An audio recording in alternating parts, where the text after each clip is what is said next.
Dobrou noc, rostlinko. Až vypiješ všechnu tuhle čistou vodičku, bude z tebe krásná, silná, zdravá travička, že? Ano. A pak tě budou hulit černý rapeři, kterým z tebe začne hrabat a zbudou jim jenom vyhulený mozky. To je sranda, co? Hezky spínkej, zlatíčko.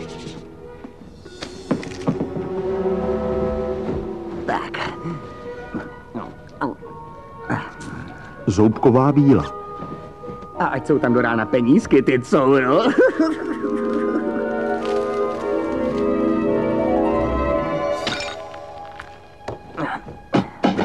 Vydavatelství Cela předběžného zadržení uvádí hip-hopové Vánoce. Obsahuje takové hity jako Santa Claus, Ujišť maminky, Rolničky ptákem, Krásný bílý kozy a kdo by neznal Sněží Mariánka. A co takhle? Pod stromeček dostanu prominutí trestu. Dále padá sníh, sjedeme se na plech.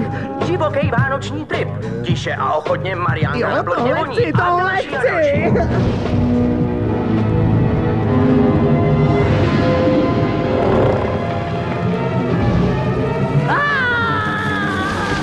Promiň mi to, já to tak nemyslel, že jsem hulil tvý kámoše. Já za to nemůžu. Za to můžou Bobby Brown a Whitney Houston. Přestaň. Počkej.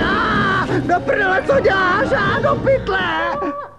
Můj bože. Do prdele, cítím, že se něco pálí. Panebože, to jsem já. Já mám nápad. To je od vás. Ještě mě tu nechte, začínám být zulený jak nudle.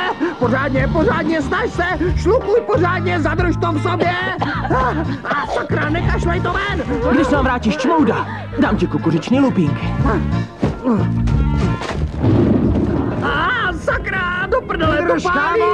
My to hned uhasíme.